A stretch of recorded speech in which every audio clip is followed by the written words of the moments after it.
flower friends, it's Nicole from Flower Hill Farm, and it is the very last day in the month of February, and spring is fast approaching, less than a month now, and I'm so excited to share with you guys my plans for the hoop house. And in order to share those plans with you, I thought we'd head down to my grow room where I have lots of things ready to go in the ground. So let's head down to the basement. Here is the plastic that I put up to keep the humidity level high inside the grow room. And I just have an overlapping piece of plastic right here. And that's how I enter. And down here we have lots of things, lots of things. Down here I have 1, 2, 3, 4, 5 shelving units. They have 2 lights on 4 shelves. I don't have lights above, although I do have that long light there. That just happened to be here, but I guess I could use this if I needed to.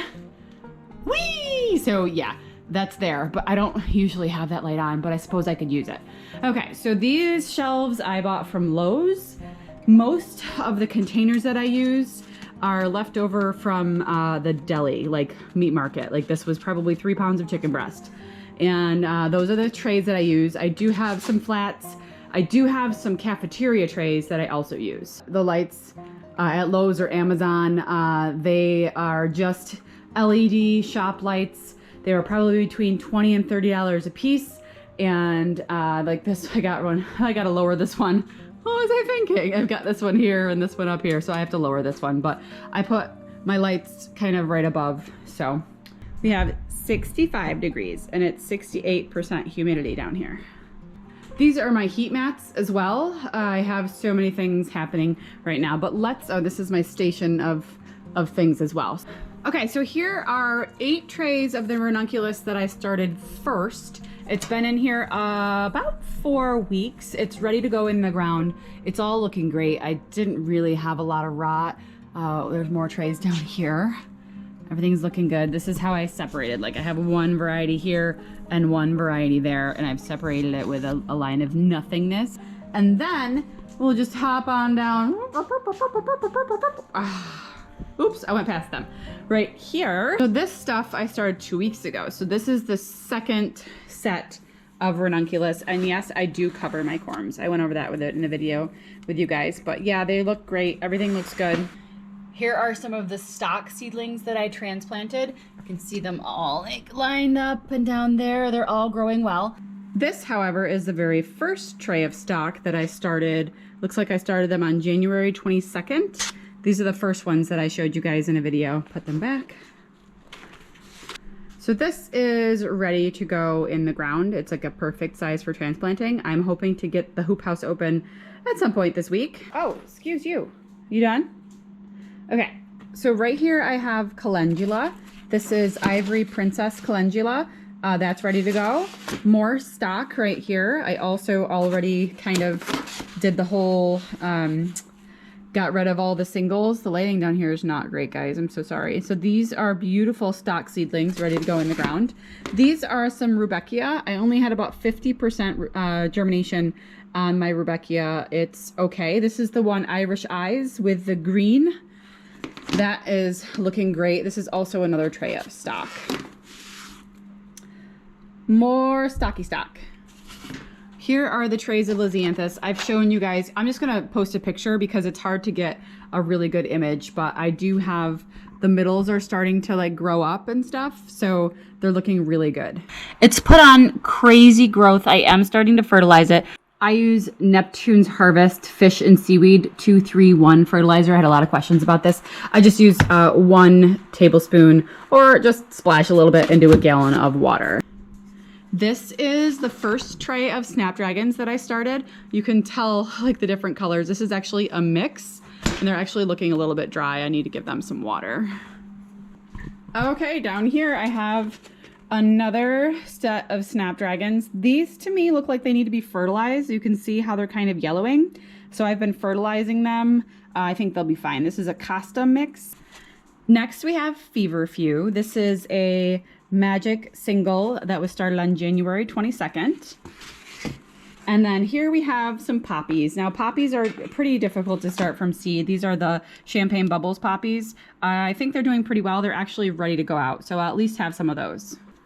Okay, here's a really horrific germination on an old foxglove seed. I don't know why I decided to try 200 or so. I'm definitely going to be using the channel trays from now on this because this is a giant waste of space. So if you guys are wondering why I would use the channel trays that I showed you guys in an earlier video, this is why. There are maybe 8 or 10 seedlings out of 1, 2, 3, 4, 5, 6, 7, 8, 9, 180. So that's like horrific. Granted, it was old seed, but it's just not worth that for me. So next time, I'll definitely use the channel trays for this foxglove. Oh, this is some lupine that I started. We've got some little babies poking out. So those are some perennial lupine. We started those on February 20th.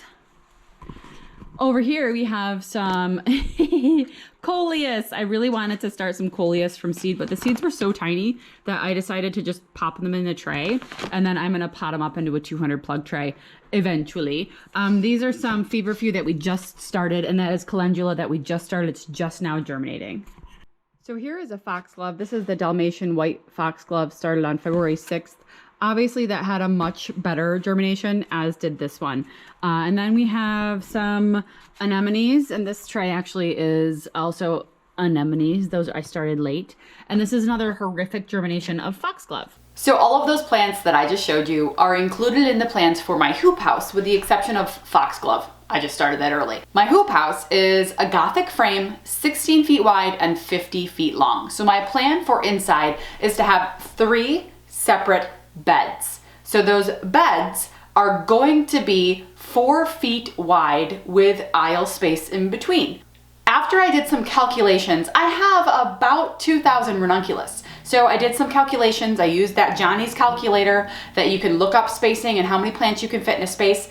And 2 of those rows are going to be dedicated to ranunculus. So 2/3 of my hoop house, ranunculus. I'm not mad at it. But that leaves me with one 50-foot row to experiment. And that's why I started small amounts of those plants that you saw. That's why I only have 15 or 20 Rudbeckia. I want to experiment with just a couple dozen of these varieties. Like 72 snapdragons is only going to take up 3 feet out of that bed. So that one tray of snapdragons that I showed you, that's only going to take up 3 feet, and the stock will probably take up 10 feet. I also want to try direct sowing some stuff as soon as I get in there and work the ground. So lots of plans for that one side. I want to direct sow some Bells of Ireland, I want to direct sow some Bupleurum, and I want to direct sow some Orlea. Those are 3 fillers that I use a lot of in the springtime. So I'm really excited to see what works and what doesn't. I know the majority of things will grow better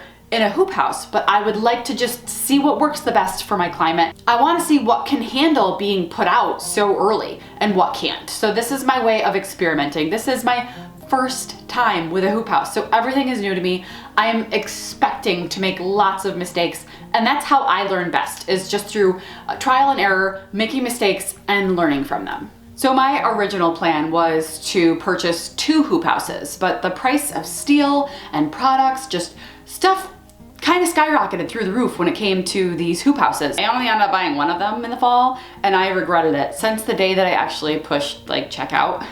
I was like, I really wanted 2. I just didn't think I could swing it financially at the time. I mean, 2 of them is a $5,000 investment. So I ended up only getting the one, and then I ended up picking up quite a few freelance jobs in November, and I was able to pick up another hoop house. So I have a second hoop house, not yet put up, obviously. It came a couple weeks ago. It's sitting in the package on the pallet still. We'll be putting that up as soon as the ground thaws this spring.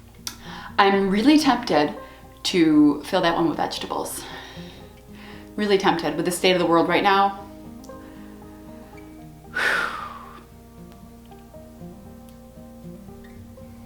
Things are scary. Anyway, I hope I was able to provide you guys with a little break from reality with this hoop house and grow room video. So anyway, thanks for sticking around, guys, and we'll see you soon. Yeah, Brad Pitt said he would never, ever, ever, ever, ever put up a hoop house again, but oops. So what do you guys think I should grow in my second hoop house? Also, Brad even said, let's put some down by the lavender field. What? Who are you? Oh gosh, anyway, I have got to go eat something for lunch, so we'll see you guys.